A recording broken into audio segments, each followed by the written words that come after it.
Vamos abrir as nossas Bíblias na carta de Paulo aos Filipenses, capítulo 2, a partir do verso 19, diz assim o texto: Tenho esperança no Senhor Jesus, de que em breve vos poderei enviar Timóteo, para que eu também me anime recebendo notícias vossas.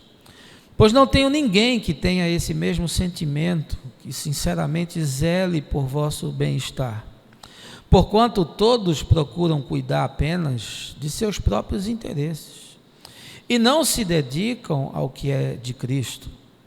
Entretanto, sabeis vós que Timóteo foi aprovado, porque serviu comigo na ministração do Evangelho, como um filho cooperando com seu pai. Portanto, é ele quem espero vos enviar, tão logo tenha certeza sobre minha situação, tendo fé no Senhor, que em breve também eu poderei ir ter convosco. Mesmo assim, creio que será necessário enviar-vos de volta Epafrodito, meu querido irmão, auxiliar e companheiro de lutas, mensageiro a quem enviastes para me ajudar nas minhas necessidades, pois ele tem saudades de todos vós e se sente angustiado por saberdes que ele havia adoecido. De fato, ele esteve gravemente enfermo à beira da morte, mas Deus se compadeceu dele, e não apenas dele, mas igualmente do meu coração, para que eu não fosse afligido por tristeza sobre tristeza.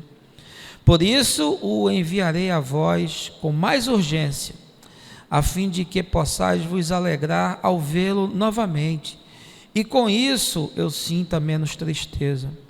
Recebei-o, portanto, no Senhor, com grande alegria, e sempre honrai pessoas como ele, porquanto chegou às portas da morte por amor à causa de Cristo, arriscando a própria vida para suprir a cooperação que vós não pudestes me conceder.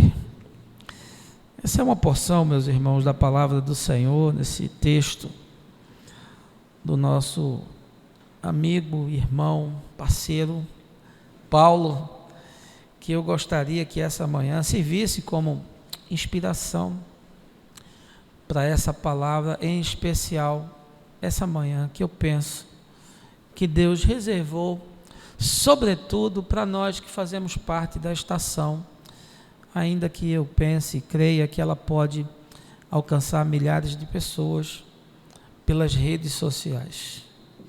Como todos, ficamos sabendo, ontem faleceu em Orlando, nos Estados Unidos, o apresentador de televisão Antônio Augusto de Moraes Liberato, o Gugu, aos 60 anos, muito novo, após um acidente doméstico, no qual ele despencou de uma altura de cerca de 4 metros, o que provocou uma concussão cerebral que acabou lhe levando ao óbito.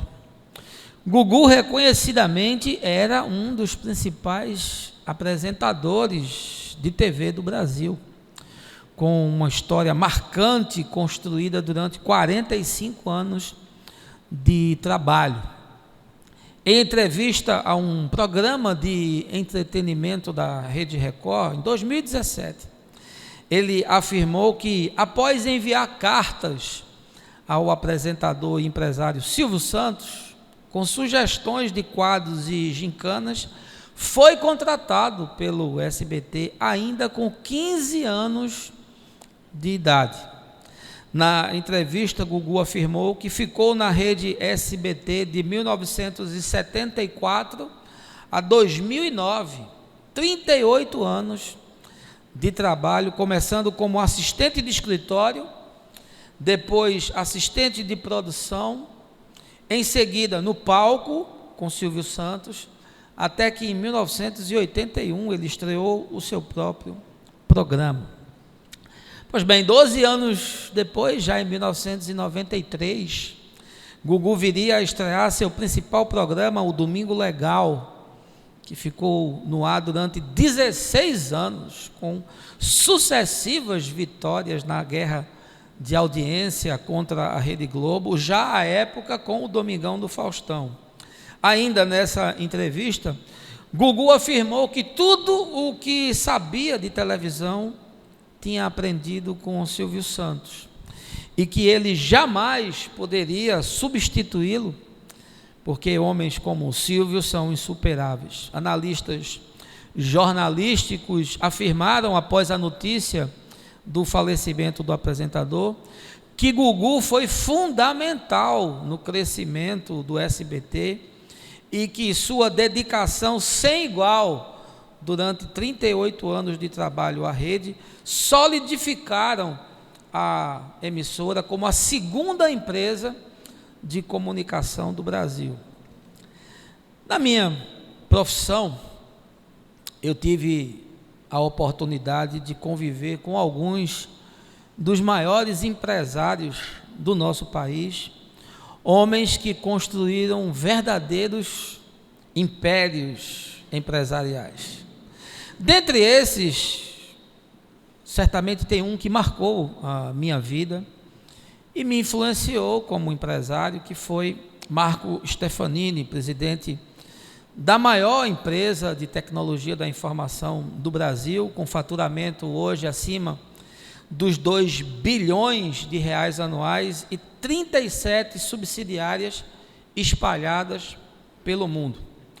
Marco começou a Stefanini em 1987, numa pequena sala de aula alugada, dando cursos de informática. Eu lembro de que certa vez, conversando num restaurante em São Paulo, que ele me disse que as paredes da empresa estavam salpicadas com o seu sangue, que ele havia investido tudo o que tinha e o que podia para construir aquela companhia. Eu admiro homens com essa envergadura e eu tenho respeito pelas histórias que eles construíram. Mas na minha vida, a grande ambição sempre foi outra. Eu decidi gastar os meus dias, e isso há 36 anos atrás, para ajudar pessoas a conhecerem a Deus.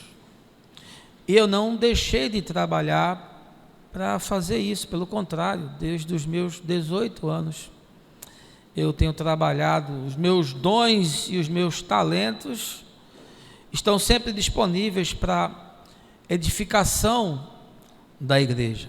Mas eu sei que essa é uma luta inglória, num tempo onde as pessoas querem um Deus para ser consumido e não para ser adorado, e uma igreja para ser um lugar de recreação e não de pregação do evangelho e experimentação da fé, conforme a Escritura nos ensina. Não é tarefa fácil você fazer aquilo que Jesus mandou que fosse feito. Na verdade, construir um prédio e colocar a gente lá dentro cantando canções, participando de programas e com a motivação correta, investindo muita grana na suposta obra de Deus, aí sim, isso é fácil. Mas é tarefa dificílima juntar pessoas em torno da mensagem da cruz, ensiná-las a serem discípulos do Senhor, com todas as implicações que isso demanda. Quase ninguém quer essa consciência. É muito melhor ter a conveniência de adotar uma religião self-service, onde é possível se optar por um tipo de espiritualidade que pode ser montada aos pedaços, conforme a necessidade de cada pessoa. Essa manhã eu quero tratar desse tema, de como é que igrejas se edificam, como é que elas são plantadas e como é que elas cumprem o seu propósito. Mas eu não queria fazer isso sem antes lhe convidar a um momento de oração. Baixa aí a sua cabeça, fecha os seus olhos. Pai, nós entramos nesse espaço essa manhã e eu tenho convicção de que esses que vieram aqui foram separados por ti. Tu os conduzistes, tu os trouxestes, e tu tens algo a falar-lhes ao coração. Portanto, o que eu te peço essa manhã, Senhor, é que tu possas depositar a boa semente, aquela que o teu Espírito faz crescer a 100 por 1, e que esse mesmo Espírito alargue o coração e a mente para receber a revelação, e sobretudo que isso mova e mexa profundamente com os meus irmãos, de tal maneira a sairmos daqui desafiados a um viver e a um proceder completamente diferente. É o que eu te peço, no nome de Jesus. Amém. Fizemos a leitura dessa carta de Paulo aos Filipenses. Foi escrita ali provavelmente entre os anos 60 ou 63 depois de Cristo, segundo a tradição, quando o apóstolo estava preso na cidade de Roma. Mas os biblicistas abrem também a possibilidade de que Paulo pudesse estar preso em Cesareia. A gente esteve nas ruínas de Cesareia e eu vi lá o local onde Paulo pode ter ficado preso, ou na cidade de Éfeso. Filipos era uma importante cidade da Ásia Menor, tinha sido fundada por Filipe II, pai de Alexandre, o grande rei da Macedônia, no ano 358 antes de Cristo. E aí, como relata o livro de Atos, ela foi a primeira cidade da Europa que ouviu a pregação do Evangelho, e isso por intermédio de Paulo. O propósito do apóstolo, ao escrever essa carta, levando-se em consideração que ele estava preso, foi incentivar a igreja, independentemente de qualquer circunstância, a continuar buscando, adorando e servindo a Deus. Portanto, é um texto que promove assim uma injeção de fé, de esperança e de resistência, num tempo marcado por muitas lutas e por muitas dificuldades. Eu queria lhe convidar para nós entrarmos na ambiência desta cena, na qual nós vamos encontrar o velho Paulo preso, com sua visão já bastante comprometida, talvez inclusive ditando essa carta para que alguém pudesse escrevê-la. E aí eu tenho uma questão: qual é a cenografia que está presente na mente do apóstolo quando ele está escrevendo? O que ele está pensando? Quais são as temáticas que lhe vêm nesse momento? E aí eu quero adentrar nessa história. Eu queria montar com você assim a timeline dos acontecimentos até esse momento em que Paulo está redigindo esse texto. O apóstolo foi o fundador dessa igreja de Filipos, ali na Macedônia, como eu falei, quando ele realizou a sua segunda viagem missionária, em companhia de Timóteo, seu filho na fé, e de Silas, no ano 51 depois de Cristo. Pois bem, na cidade de Filipos não existia sinagogas. E aí ele iniciou uma pequena comunidade, um pequeno grupo de discipulado, de ensino, de adoração, na casa de uma mulher chamada Lídia, que era uma costureira que havia se convertido ao Evangelho. Durante os dias em que Paulo esteve em Filipos, ele se deparou com uma mulher que era adivinhadora, e essa mulher estava endemoniada. E aí ele acabou expulsando o espírito imundo que a possuía, mas essa mulher gerava muito lucro para exploradores locais, e esse fato gerou um tumulto sem precedentes, o que culminou na prisão de Paulo e de Silas. Inclusive eles foram duramente açoitados e encarcerados na cadeia local. Pois bem, durante a noite, Paulo e Silas, chicoteados, sangrando, começaram a cantar louvores a Deus, e por conta disso, houve um fenômeno sobrenatural, um terremoto que quebrou e abriu as grades das celas. O carcereiro ficou desesperado porque pensou que eles tinham fugido, queria se matar. E aí Paulo e Silas intervieram e disseram: homem, não faça isso, nós estamos aqui. E isso foi um testemunho tão impactante que depois esse homem e toda a sua família se converteu e foi batizado, conforme o relato que nós encontramos no livro dos Atos, capítulo 16 em diante. Pois bem, no dia seguinte eles foram libertos da cadeia, porque as autoridades locais descobriram que Paulo era um cidadão romano. E aí ficaram atemorizadas, libertaram ele e Silas e pediram que eles deixassem a cidade, que eles se retirassem. O que eles fizeram? Mas deixaram ali plantado aquela semente do evangelho naquela comunidade. Pois bem, somente em torno de 56 depois de Cristo, 5 anos depois, Paulo teve a oportunidade de voltar a essa igreja de Filipos, já na sua terceira viagem missionária. Nesse interregno, mesmo enfrentando muitas tribulações e uma intensa perseguição por conta desse episódio, as pessoas passaram a ser discriminadas e passaram a ser constrangidas na sua fé, a igreja se desenvolveu. E aí, por volta de 58 depois de Cristo, os filipenses tomaram conhecimento de que Paulo havia sido arrastado para fora do templo e espancado por uma turba feroz em Jerusalém. E eles souberam também que, em função disso, o apóstolo havia sido preso pelas autoridades e, depois de uma detenção que foi inconclusa, havia sido transferido para uma prisão em Roma. E foi assim, preocupados com a saúde e com o bem-estar de Paulo, que os filipenses enviaram Epafrodito, conforme o que nós lemos, que era um dos líderes locais, não só com ofertas para o apóstolo, mas sobretudo para ficar disponível como um assistente pessoal de Paulo enquanto ele estivesse na prisão. A viagem de Filipos para Roma era uma viagem exaustiva.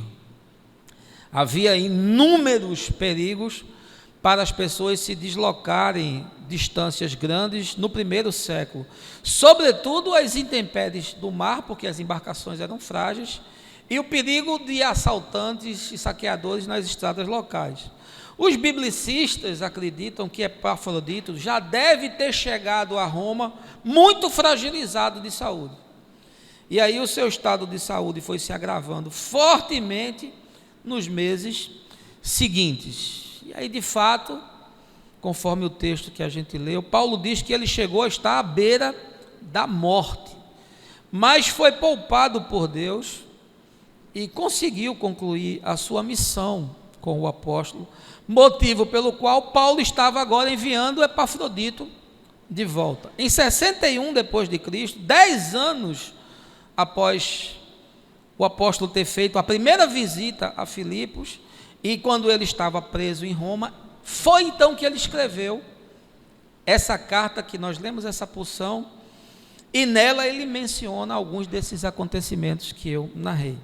O que nós sabemos é que, mesmo a despeito de todas as dificuldades que os discípulos em Filipos enfrentaram, o trabalho se solidificou. A igreja cresceu sadia, forte, amadurecida, cheia de homens e mulheres de Deus, como o próprio Epafrodito, Evódia, Síntique e Clemente, que foram reputados como colunas na comunidade. Na verdade, aquela igreja nunca esqueceu de Paulo. Pelo contrário, quando a gente estuda os textos, a gente percebe que ela foi uma das poucas comunidades que participaram ativamente do ministério do apóstolo, sempre lhe enviando ofertas. Eu queria essa manhã abrir o meu coração com vocês. Eu tenho, nos últimos tempos, pensado muito sobre Que tipo de igreja é essa que nós estamos plantando aqui? E eu me pergunto, por que que nós estamos fazendo as coisas da maneira como nós estamos fazendo?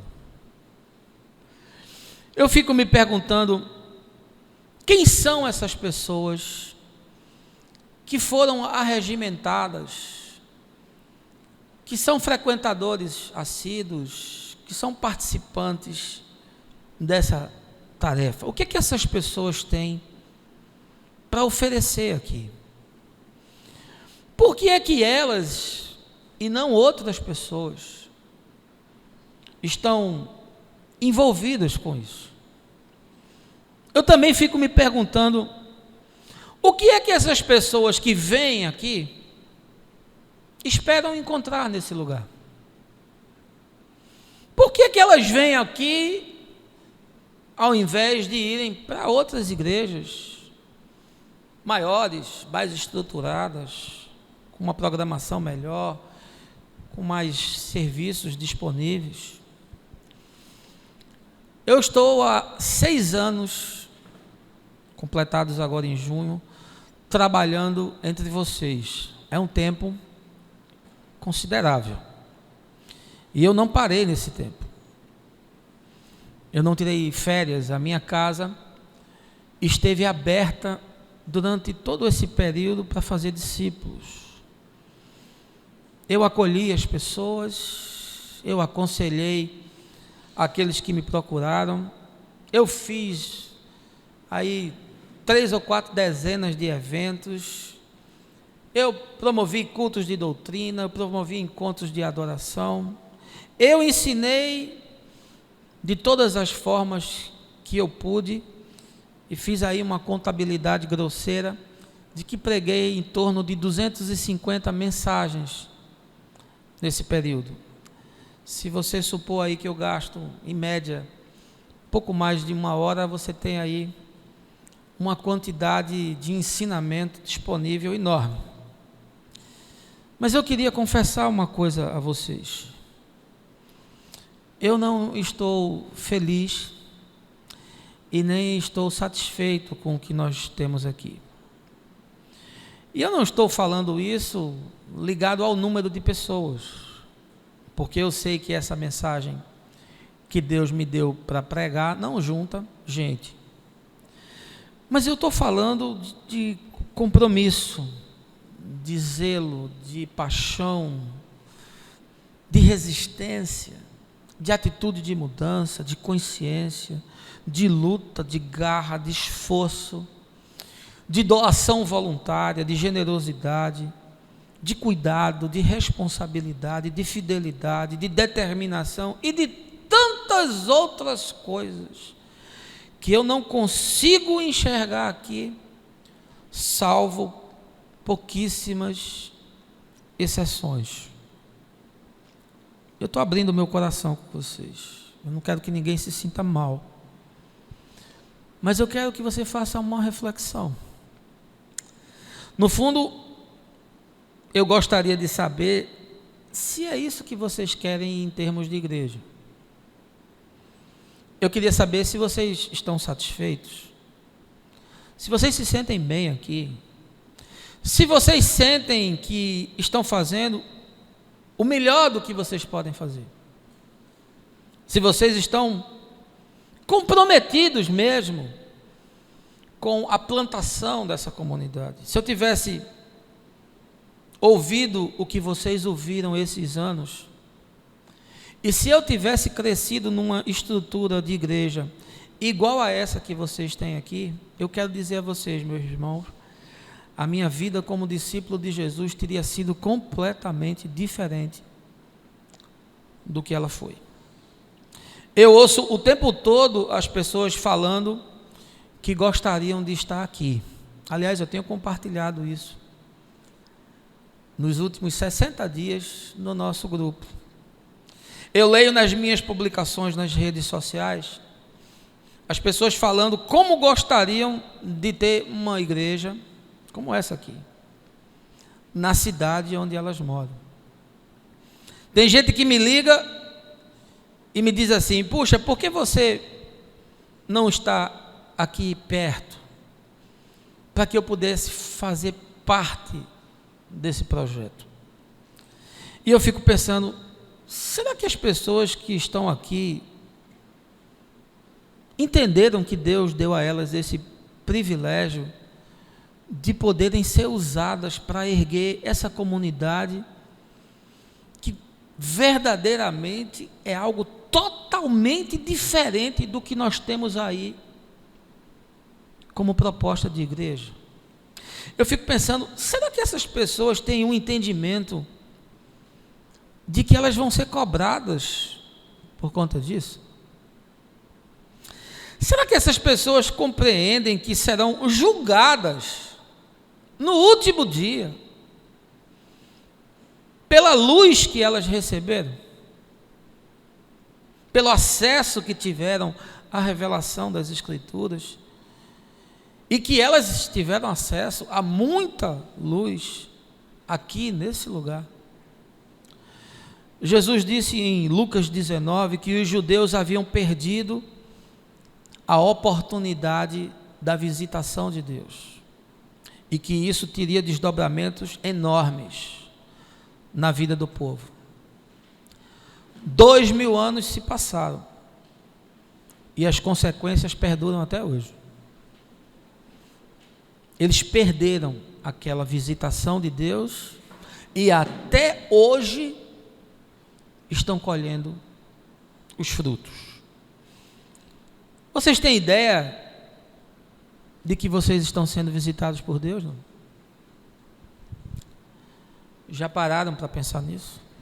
Vocês têm ideia de que quanta gente gostaria de estar aqui todo domingo, ouvindo o que vocês ouvem e tendo a possibilidade de participar ativamente, de se comprometer? Vocês têm ideia de quantos gostariam de colaborar financeiramente, que é um privilégio, porque Deus não precisa de grana de ninguém, mas dá a mim e a você a honra de nós podermos investir livremente, sem coação, sem chantagem, sem manipulação, sem percentual na sua obra. Vocês já se perguntaram o que é que vocês estão fazendo aqui? O que é que Deus quer que vocês façam aqui? Vocês já acham que fazer essas perguntas que eu estou fazendo tem alguma importância? Eu fico pensando, por que eu estou preocupado com isso? Eu estou fazendo o melhor que eu posso. Então que cada um faça aquilo que julgar conveniente. Não existem crianças aqui. Todos os que têm ouvido as minhas mensagens serão réus no dia do juízo, se disserem que não sabiam, ou que não entenderam, ou que pensaram que não era consigo. A palavra foi pregada, e meu irmão, não há como você se desviar disso. Eu vejo muito talento aqui, muita capacidade. Eu vejo possibilidades infinitas, vejo gente bem-sucedida em suas profissões, vejo profissionais competentes, vejo gente com recursos dos mais diversos, não apenas financeiro. Eu vejo gente com boa formação intelectual, eu vejo gente que tem redes de relacionamentos, e ao mesmo tempo em que eu vejo tudo isso, eu não entendo, eu não consigo compreender como vocês podem estar satisfeitos em fazer tão pouco em prol da comunidade. Quase nada diante do tanto que vocês receberam de Deus, em termos de dons, de talentos e de possibilidades. Como o retorno é tão pequeno em relação ao reino, tão pouco em relação à obra do Evangelho. Eu estou muito cansado, bem cansado. E eu queria lhe dizer uma coisa essa manhã, meu irmão. Não é possível erguer uma igreja viva com pessoas que não estejam dispostas a morrer por ela, a dar tudo o que tem de melhor e a gastar o melhor do que possui para edificá-la. Não é possível. E eu pedi que Deus essa manhã desse uma palavra para você. E aí, se você crê que eu seja um profeta para esse tempo, então você vai acreditar que essa palavra, ela está sendo enviada para você. Ela pode atingir outras pessoas, ela vai atingir milhares que estão me ouvindo agora. Mas ela foi para você, e ela é fruto de muita oração, ela é fruto de jejum, ela é fruto de angústia de coração e de aflição de alma. E eu gostaria muito que Deus falasse hoje, especificamente com você. Não é à toa que nessa pequena passagem Paulo destaque tanto o trabalho de duas pessoas, especificamente Timóteo e Epafrodito. Um era discípulo, o outro era discípulo dos discípulos. E Paulo, melhor do que ninguém, sabia que para que outros possam viver, vale a pena morrer. Ele sabia que igrejas vivas não se erguem, a não ser que haja pessoas dispostas a morrer por essa causa. Você quer saber como se constrói uma igreja? Eu vou, essa manhã, lhe ensinar. Aliás, eu vou lhe ensinar não, quem vai lhe ensinar é Paulo. Eu não tenho cacife para isso.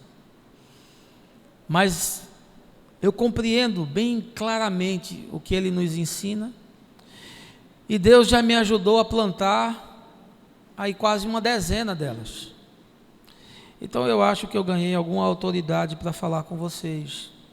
Lutero disse certa vez: tudo o que eu fiz foi ensinar, pregar e escrever a palavra de Deus. Fora isso, não fiz nada. Eu não fiz coisa alguma. A palavra fez tudo.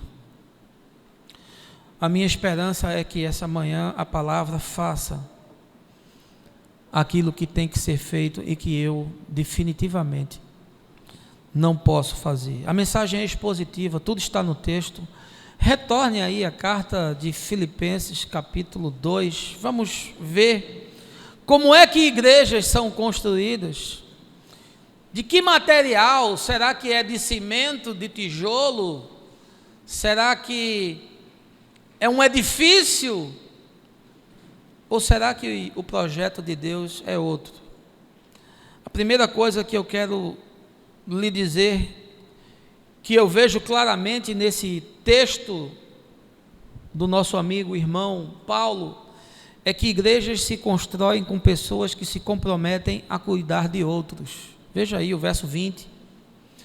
Pois não tenho ninguém que tenha esse mesmo sentimento, que sinceramente zele por vosso bem-estar.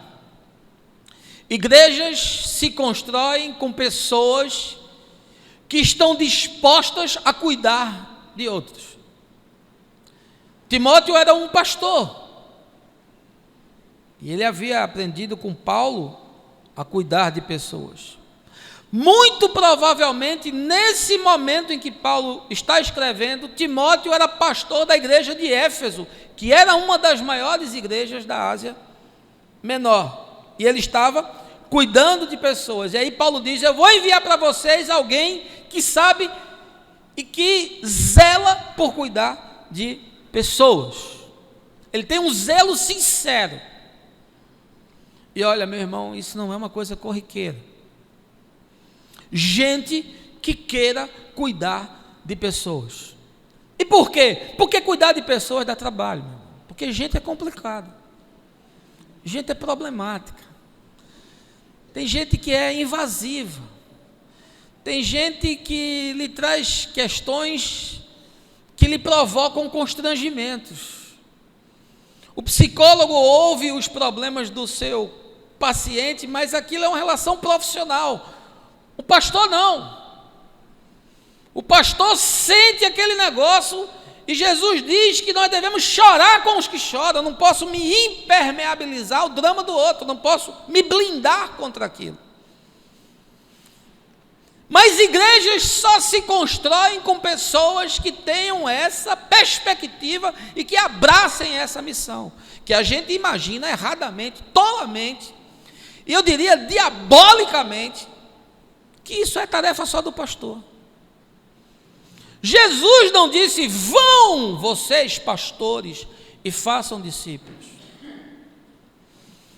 Ele disse: indo todos vós, façam discípulos. Portanto, a função de cuidar de pessoas é uma função de todos, sem exceção. Não há um discípulo no reino de Deus que não cuide de pessoas. E se alguém não cuida de pessoas no reino de Deus, ele não é discípulo de Jesus. Ele é discípulo da igreja, ele é discípulo do pastor, ele é discípulo da denominação. Ele pode ser discípulo de outra coisa, ele não é discípulo de Jesus. E as igrejas escondem isso para supervalorizar a função sacerdotal. Eu não vou fazer isso com vocês, porque Pedro diz que todos vocês são sacerdotes. Em Jesus acabou-se essa fuleiragem.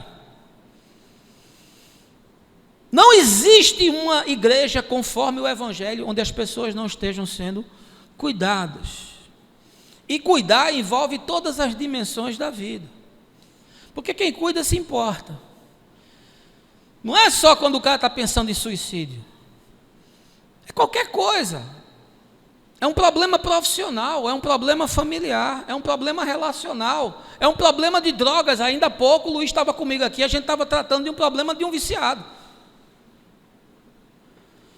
É todo tipo de problema, é todo tipo de transtorno, é todo tipo de frustração. Igrejas são hospitais, são lugares de tratamento e de acolhimento de gente drasticamente ferida, machucada pela vida. Igrejas só se constroem com pessoas que cuidam de pessoas. E Paulo disse: eu vou enviar Timóteo para vocês, porque Timóteo sabe cuidar de pessoas. A igreja de Antioquia, que está relatada no livro de Atos, e que Paulo começou lá, foi sua primeira experiência de comunidade.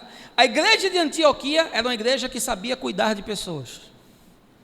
E o cuidado que ele tinha com as pessoas foi algo tão forte, tão marcante, tão significativo, tão gritante naquela sociedade desafeiçoada, desumanizada, desensibilizada, que diz a Escritura que lá eles foram chamados pela primeira vez de cristãos, porque eles cuidavam dos velhos, eles cuidavam dos órfãos, eles cuidavam das viúvas, eles cuidavam das crianças, eles cuidavam dos estrangeiros, eles cuidavam dos doentes. E aí as pessoas na cidade disseram: essa gente tem alguma coisa diferente, porque ninguém cuida dessas pessoas. Nós estamos falando de um mundo quase bárbaro. O que havia de civilização era muito pouco. Ninguém olhava para essa marginalidade, para essa periferia. Ora, se nos nossos dias ainda quase não se vê isso, quanto mais há 2000 anos atrás. Mas a igreja cuidava das pessoas. Não se constroem igrejas sem pessoas que amam cuidar de pessoas. E aí cabe uma pergunta: você já entendeu que você tem a responsabilidade de cuidar de pessoas? Porque eu já preguei exaustivamente isso aqui. E no dia do juízo você não vai poder dizer que você não sabia disso, porque eu vou aparecer lá como testemunha e vou dizer na sua cara que você ouviu. Você já entendeu que não há como você ser um discípulo de Jesus se você não estiver disposto a cuidar de pessoas, a acolher, a suportar pessoas? E aí ainda cabe uma pergunta mais complicada: quem é que cuida de você? Quem é que você está cuidando, nominalmente? Quem? Aqui entre nós. Você está cuidando de quem? E quem está cuidando de você? Cuidando, sabendo da sua vida, acompanhando, ajudando, sofrendo com você, orando, aconselhando, caminhando junto, lutando com você. Quem é essa pessoa? Igrejas só se constroem com pessoas que queiram cuidar de pessoas. A segunda coisa que Paulo me ensina é que igrejas só se constroem com pessoas que são abnegadas e disponíveis ao serviço. Veja aí o verso 21. Portanto, todos procuram cuidar apenas de seus próprios interesses e não se dedicam ao que é de Cristo Jesus. Irmãos, quem está falando isso é Paulo, viu? Eu só estou lendo e entregando para você. Hoje eu sou só a mídia, mais nada. Eu sou só a mídia. O resto é entre Deus e você. Não se constrói igrejas com pessoas que não sejam abnegadas e disponíveis para o serviço. Nós estamos há 2000 anos desse texto, mas as questões ainda são as mesmas. E aí, Paulo diz para os seus discípulos da cidade de Filipos: eu estou mandando Timóteo porque as pessoas só pensam em cuidar dos seus interesses. Ninguém se importa com aquilo que é de Cristo. E aí Jesus diz que eu e você deveríamos rogar ao Pai para que Ele enviasse trabalhadores para a sua seara. Jesus diz: olha, serão poucas pessoas que vão abraçar isso.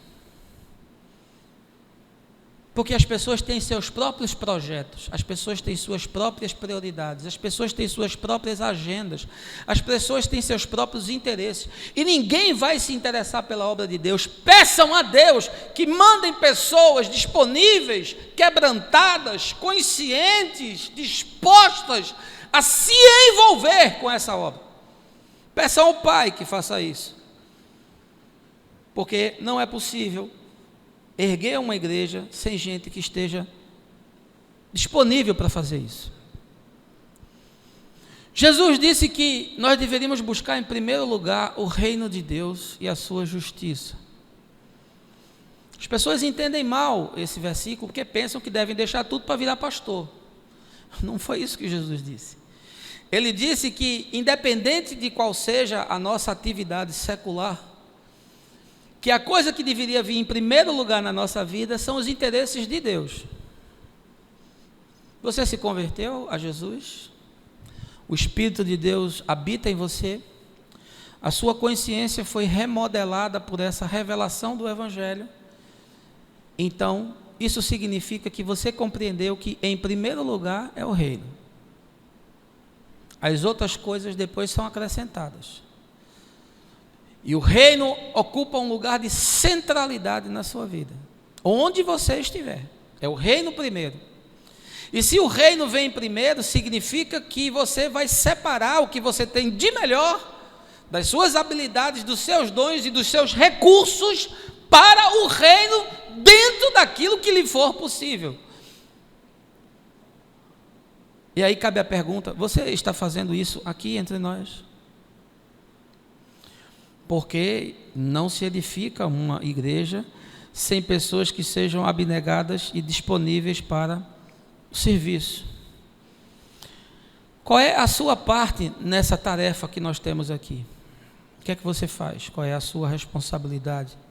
E mais do que isso, o que foi que Deus comissionou você para fazer? Ou você está esperando que eu lance uma portaria e afixe ali no quadro de aviso o que você tem que fazer? Porque eu sei o que eu tenho que fazer. E eu estou fazendo o melhor que eu posso. Mas você, meu irmão, você, meu amigo, você passageiro dessa estação, você está fazendo o quê? Qual é a sua parte nisso? Com todos os dons e as possibilidades e os recursos que você tem, o que é que você está fazendo? O que é que você disse? Não, isso aqui é meu. Porque em primeiro lugar é o reino. E eu tenho a possibilidade de fazer isso, inclusive eu posso fazer isso melhor até do que quem está fazendo, porque eventualmente tem alguém fazendo o que você deveria estar fazendo. E aí ele não faz tão bem feito quanto você, porque essa tarefa é sua, não é dele. Você entende isso? Jesus disse que nós tínhamos que vencer o mundo como sistema. Ele diz: olha, o mundo asfixia, o mundo seduz, o mundo corrompe. O sistema, ele influencia você de tal forma que você entra como se estivesse dentro de uma máquina.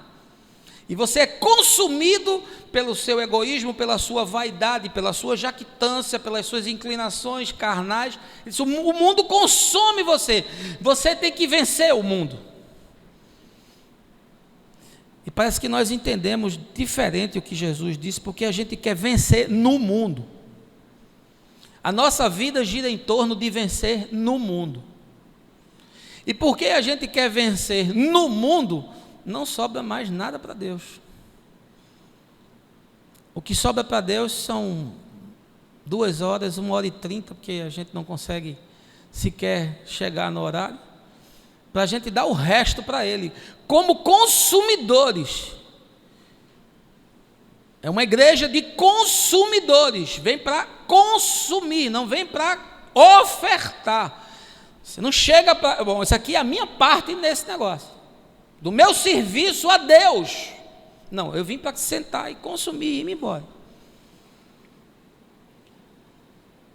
Eu tenho certeza que todos vocês gastaram aqui muita energia para desenvolver as suas profissões. Pelo menos eu gastei muito para desenvolver a minha.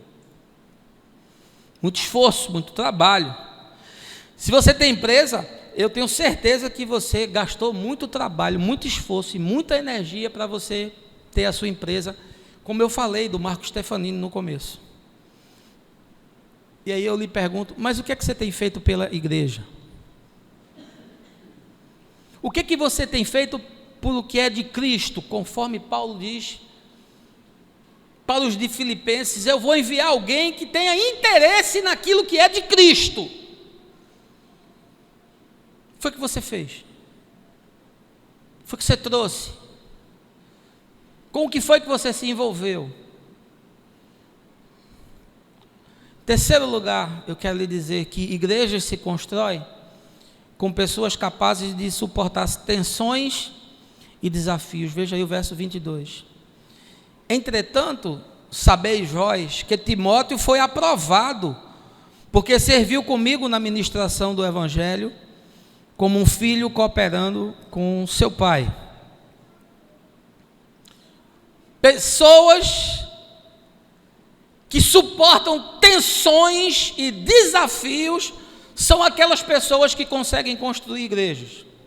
Quando eu estava trabalhando no Rio, em 2010 e 2011, num projeto no governo, eu tive a oportunidade de conhecer um oficial do BOPE.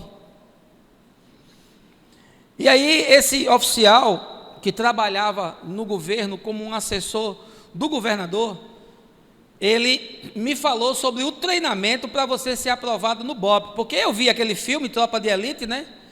E aí eu fui perguntar para ele: vem cá, aquilo ali é mito, aquilo ali... Ele disse: não, aquilo ali a turma aliviou. Ali botaram metade do que é. O treinamento é muito pior do que aquilo ali. Para você fazer parte de um batalhão de elite. É gente que aguenta tensão e é gente que suporta todo tipo de desafio, porque senão não aguenta, não vai ajudar, vai atrapalhar, não vai ter envergadura para fazer parte do time. E aí Paulo diz que está enviando Timóteo porque Timóteo foi aprovado. Aonde ele foi aprovado? No seminário teológico, fizeram uma junta de capelães examinadores, perguntaram 50 perguntas da Bíblia, ele respondeu tudinho, aí disseram: bom, agora você está aprovado, vamos lhe ordenar. Não, ele disse que Timóteo foi aprovado porque serviu com ele no campo de batalha. E olha, Paulo não era um cara fácil não, porque na primeira viagem missionária um tal de João Marcos abriu o bico. Quem conhece a Escritura sabe que quando eles voltaram, e essa foi a desavença entre Paulo e Barnabé, porque Paulo disse: ó, esse cara não aguenta não vou levar ele de novo não. Esse cara aqui não aguenta tensão, esse cara não aguenta pressão, esse cara não tem a resiliência necessária, esse cara não tem envergadura para andar com a gente. E aí Barnabé disse: não, vamos ajudar eles. Não, Comigo ele não vai não. Mas Timóteo, ele diz que Timóteo foi aprovado. Se esse cara aguenta desafio, esse cara aguenta ser tensionado, esticado, ele suporta.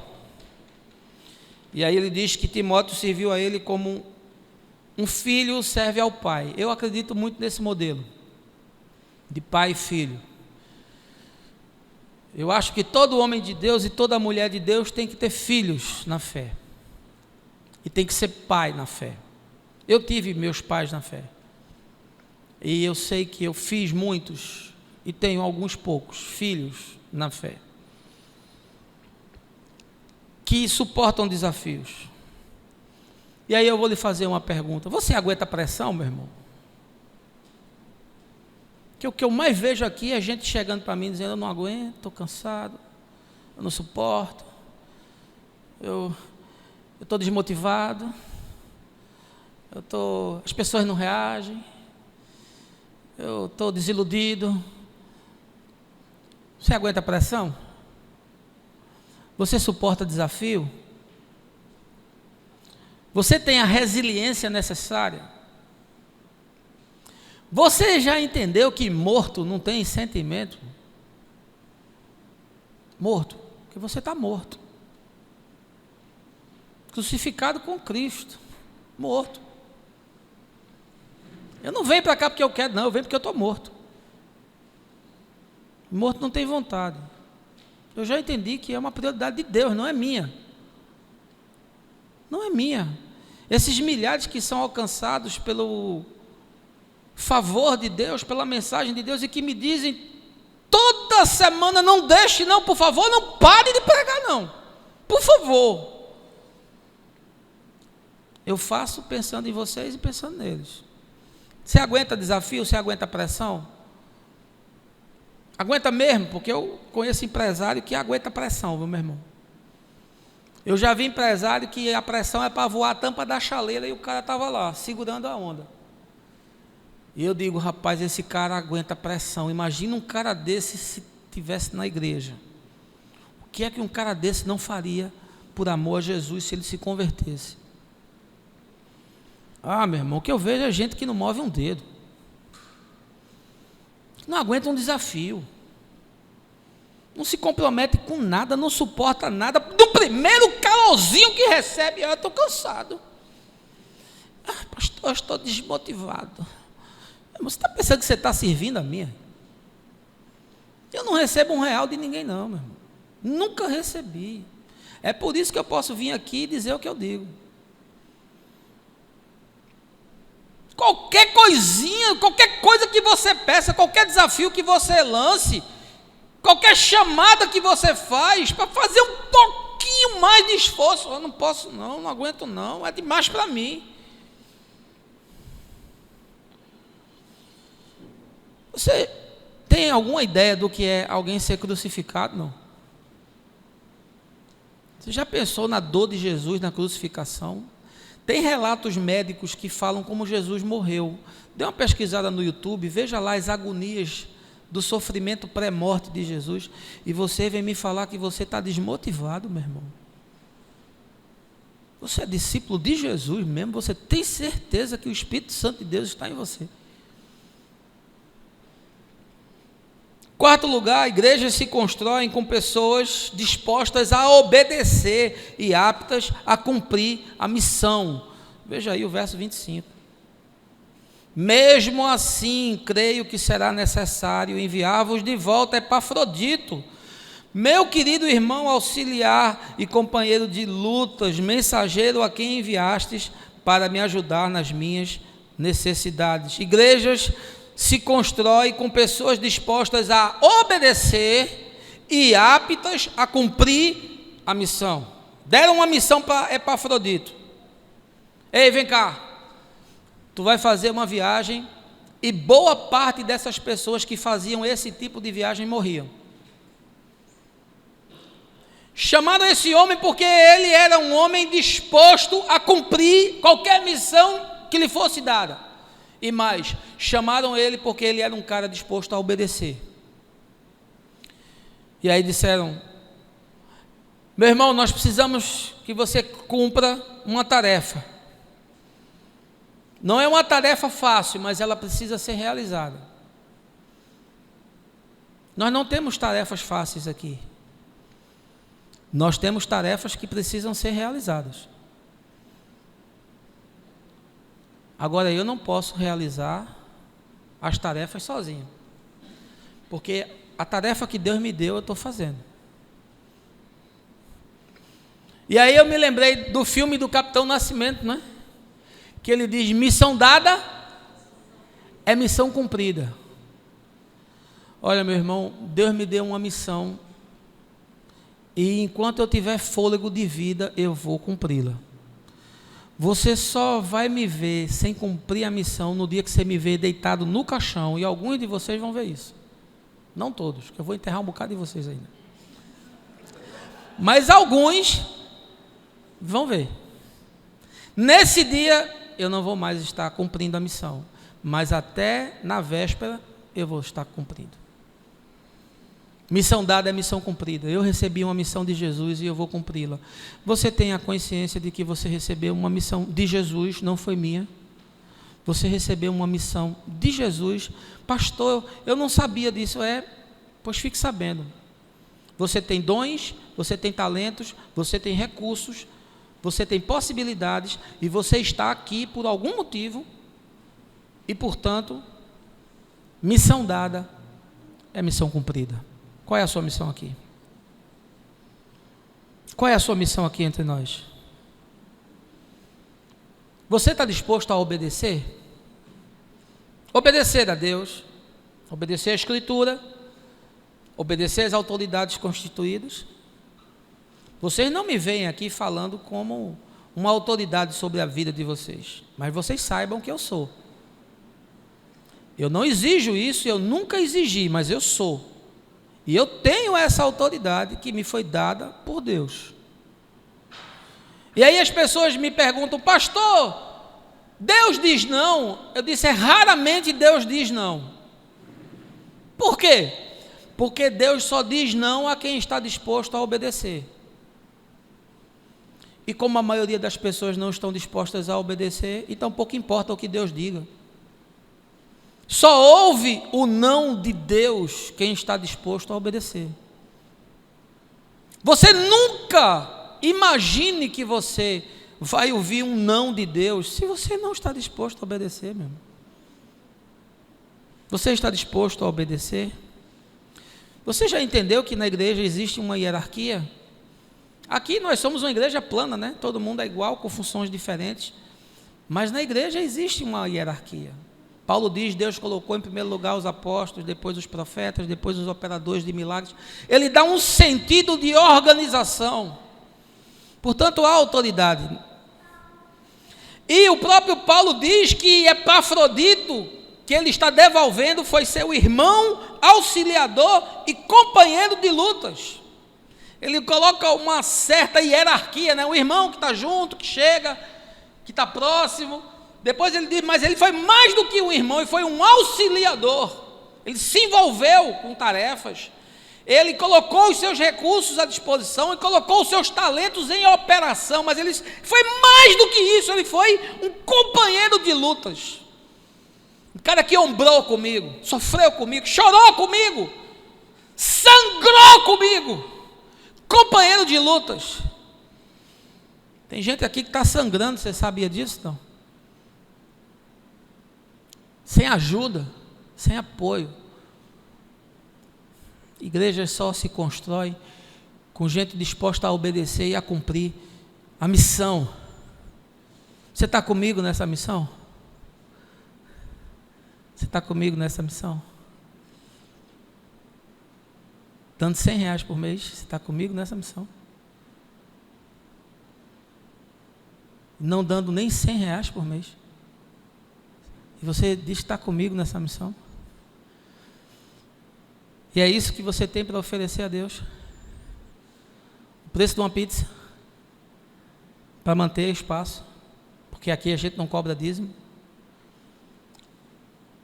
E você está comissionado, envolvido, comprometido, trabalhando, resignado, com a faca nos dentes.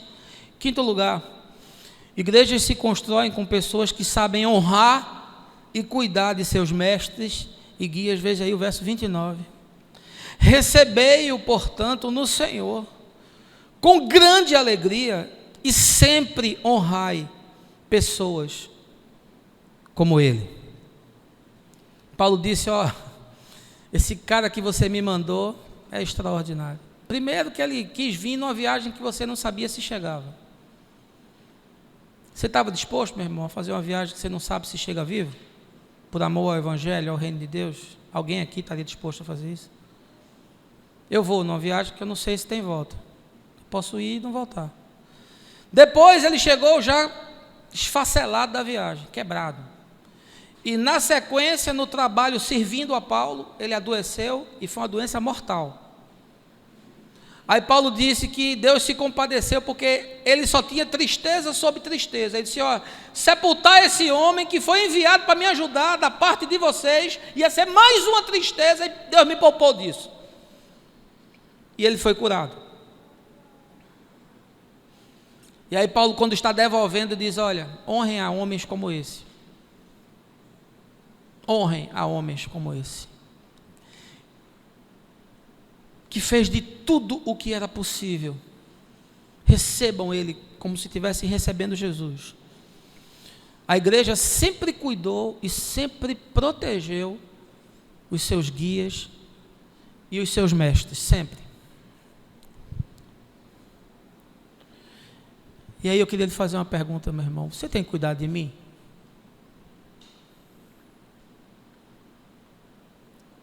Vocês me chamam de pastor e de mestre, e alguns até de profeta. Eu não gosto de título. Nunca usei quando podia usar o de reverendo. Nunca usei. E Jesus disse, vocês me chamam de rabi e mestre, e fazem bem, porque eu sou. Mas eu prefiro chamar vocês de amigos. Eu também prefiro chamar vocês de amigos, mas saibam, eu fiz por merecer, em termos de formação, de serviço, de ser provado na obra, nesses 36 anos, e eu lhe pergunto, vocês têm cuidado de mim? Orado pela minha família, pela minha vida, me suportado, feito um carinho, uma demonstração de afeto, de estímulo. Quando Davi ficou velho, os seus generais disseram, você não vai mais para a batalha não. E disseram isso morrendo de medo, porque Davi era um caba violento. Para ele matar um, era como fosse ali na esquina. Ele morrendo, mandou Salomão matar 5. No leito de morte. E aí os seus generais chamaram ele e você não vai mais para a batalha não. E aí Davi disse, por quê? Aí eles disseram, para que não se apague a lâmpada de Israel. Respeito. Pela figura de Davi. Davi era um homem que não tinha defeito? Não, claro que não. Mas eles tinham o entendimento do significado daquele homem entre eles. Quando Paulo deixa a igreja de Éfeso, registrado no livro de Atos, ele reúne os presbíteros e os bispos da igreja, os irmãos na praia, e ora com eles, e o texto diz que eles choraram profundamente, porque eles tinham amor àquele homem. Esses irmãos de Filipos, que era uma igreja pequena e pobre, mas em toda a vida eles estavam mantendo o ministério de Paulo, porque eles tinham a gratidão desse homem, que foi açoitado e preso para plantar ali aquela igreja. Não há como plantar uma igreja se não se reconhece os líderes, os mestres, os guias. E aí, quando nós voltamos na comunidade primitiva, ali no iniciozinho de Atos, Pedro diz, não é justo que a gente largue a escritura e a oração para fazer outras tarefas que poderiam estar sendo executadas por outras pessoas.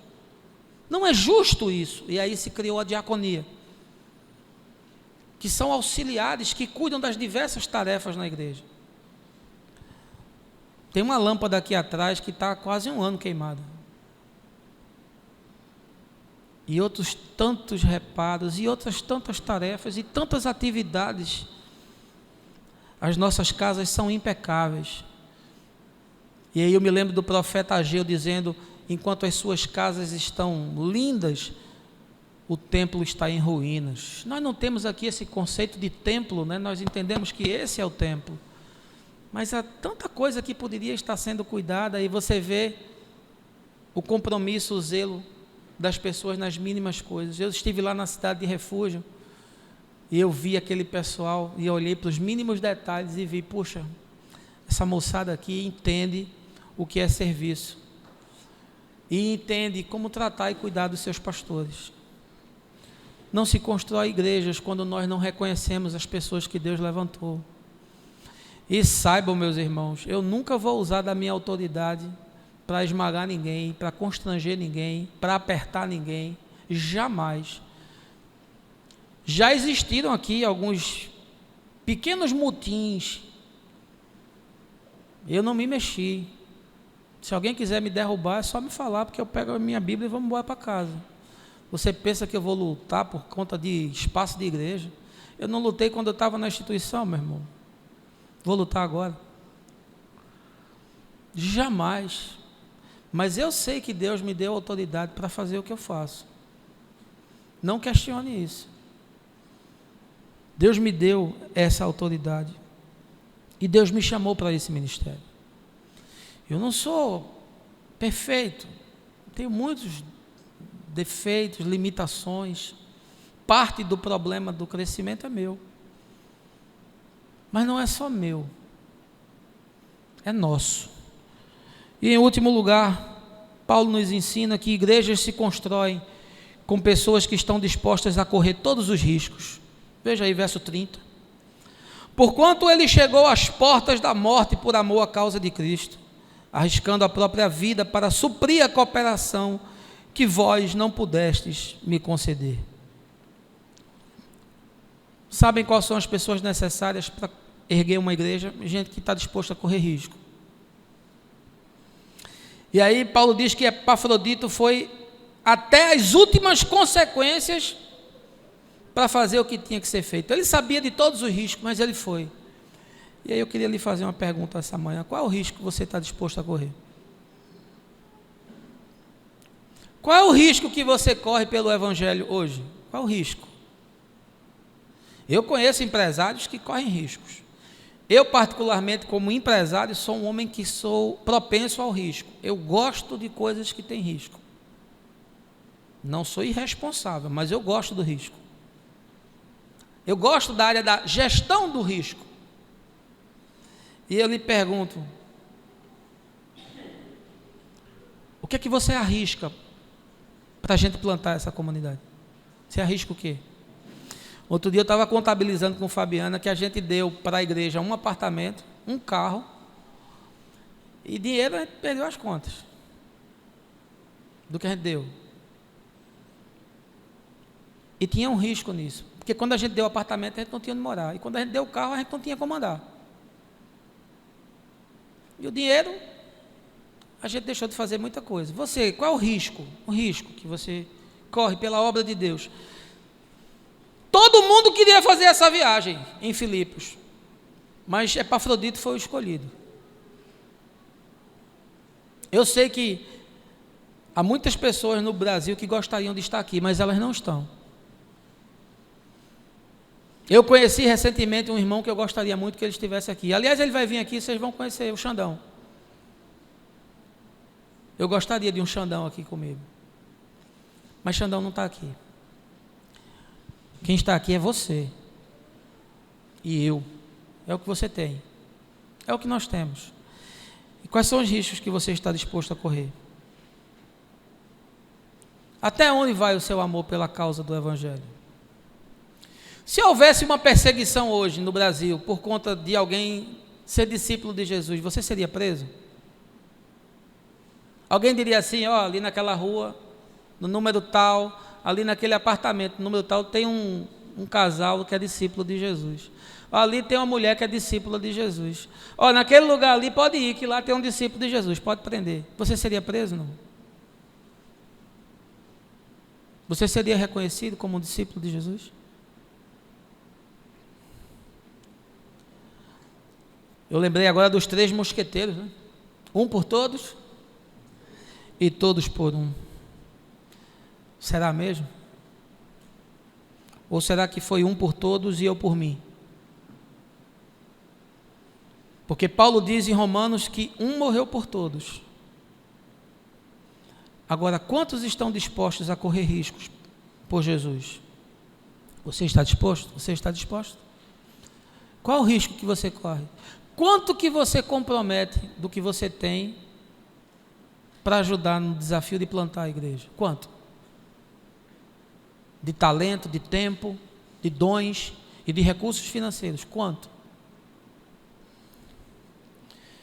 E aí Paulo, quando escreve aos Coríntios, diz: eu fiz tudo o que era possível. Eu fiz-me de tudo para com todos. Com os judeus eu fui como judeus, com os gentios eu fui como gentios, com os que viviam debaixo da lei como se eu vivesse, mas eu não vivo. Eu fiz todas as coisas que eram possíveis em prol dos santos, para que de alguma maneira eu alcance o prêmio. E você fez o quê? Quais são os riscos? Qual é o risco de você vir aqui uma vez por semana?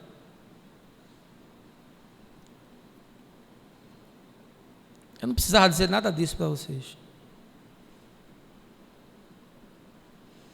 Você não vai ouvir isso em igreja nenhuma. Nem você. Nem na sua. Mas é essa a palavra, meu irmão. Ainda que eu fique só. Eu queria concluir dizendo para você o seguinte: desde que eu me converti, e Fabiana sabe disso, eu carrego assim na minha mente uma imagem que de vez em quando ela me visita. Não é uma visão, é uma imagem na minha mente. E essa imagem eu vejo o que Apocalipse chama de o julgamento do grande trono branco. O juízo final. Eu tenho algumas mensagens no meu canal sobre o juízo final. Esse é um tema da escatologia que eu gosto. Porque todos nós vamos ser julgados. Eu não sei se você sabe disso. Você vai ser julgado. E aí eu me imagino nessa cena, eu às vezes olho e penso que eu vou estar diante de Jesus, eu vou estar diante de Deus. E aí eu fico pensando, ele me perguntando o seguinte: o que foi que você fez com a vida que eu lhe dei? O que que você tem para me entregar? Não vai valer os diplomas que eu tenho, não vai valer o único bem que eu tenho, que é um apartamento, não vai valer o dinheiro que a gente não tem, mas que pode ser que até mais para frente venha a ter algum. Não vai valer nada disso, porque nada disso tem valor para Deus. A única coisa que tem valor para Deus são vidas. E Ele vai perguntar: quantas vidas você tem para me entregar? Como é que você gastou a sua vida, Carlos Moreira? Eu dei a você alguns talentos, dei a você a capacidade de oratória, dei a você a capacidade de escrita, dei a você a capacidade de organização, dei a você a capacidade do empreendedorismo, dei a você a capacidade de construir sistemas, de ser uma pessoa com uma visão estratégica. O que foi que você fez com isso que eu lhe dei? Para mim. Não para os outros, não para você mesmo, para mim. O que foi que você fez? E eu fico me perguntando se eu estou pronto para enfrentar isso. E eu fico me perguntando se você está pronto para enfrentar isso. E eu fico me perguntando mais se você tem a consciência de que você vai enfrentar isso. Eu não posso produzir mudança em ninguém. Eu sou igual a Lutero, o que eu posso é pregar a palavra. Deus pode fazer as mudanças. A gente pode continuar do jeito que está. No próximo domingo eu mudo o tema e a gente segue. Ou essa palavra pode produzir alguma coisa aí na sua mente e no seu coração. Eu não sei o que. Eu só pedi para Deus que Ele fizesse alguma coisa. Alguns, inclusive, que eu gostaria que estivessem aqui, não estão. Ouvir depois não é a mesma coisa. Jamais. Mas eu gostaria que Deus fizesse. E eu reconheço que eu não tenho capacidade de fazer isso. E eu reconheço que eu já gastei todas as estratégias que eu tinha. E que só me sobrou a palavra. E Jesus disse que a sua palavra não voltaria vazia. Portanto, meus irmãos, essa é a palavra. Se ela lhe entristeceu, receba esse entristecimento como algo produzido pelo Espírito Santo de Deus. Porque a contrição é algo produzido por Deus. O livro de Hebreus fala que Deus disciplina quem ama. E que essa contrição produz arrependimento e que o arrependimento produz mudança. Eu não preguei para ninguém hoje especificamente. E não estou pregando para ninguém que esteja fora desse espaço. Ainda que a palavra vai alcançar a outros. Mas a palavra foi para você. E eu pedi a Deus que me desse uma palavra para você. E essa é a palavra. Não se erguem igrejas vivas sem pessoas que estejam dispostas a morrer. Que Deus lhe abençoe. Que você tenha um bom domingo. Que o Espírito de Deus console e confronte. E que você mude o seu coração. Porque você foi chamado por algum motivo que eu não sei para estar aqui. E eu não acredito que você esteja aqui de graça, só para assistir a banda tocar. A gente vai se encontrando. Minha casa continua aberta. E de encontro em encontro você vai compreendendo e a luz do Evangelho vai te esclarecendo. E o mais, como de costume, o mais eu te falo no caminho. No nome de Jesus. Amém.